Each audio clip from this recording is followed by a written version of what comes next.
De buien waren pittiger en pittiger van de midden. Mooi weer te sneeuw, mooi hagel. Ja, en dan is het koude boppel of die van die buien zwarget. En de komende dagen komen ze op glijdens, komen ze op winterse buien. Te beginnen bij joen en vannacht. Buien, maar komen ze op hagel, maar komen ze op tongen, maar komen ze op weer te sneeuw. En dat betekent dus, toch wel komen ze op glijdens in die buien. Maar ik de temperatuur zag het nou 1 of 3 graden. En verderop de provincie, de meest droge perioden, de meeste opklaringen, daar komen ze op glijdens terug wat frost onder groen. En vanwege de weer te dikte natuurlijk. Ja, de wind vannacht uit het westen, noordwesten waai. En die is matig ontkrachtig. De krachtige wind in het kustgebied.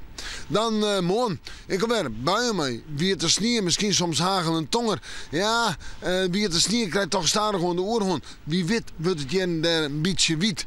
En glijd natuurlijk, kans op glijdens. Daartussen toch de zinnen. Een temperatuur om bij de 4 of de 6 graden heen. De matige ontkrachtige wind nog altijd nu het west tot noordwest waai.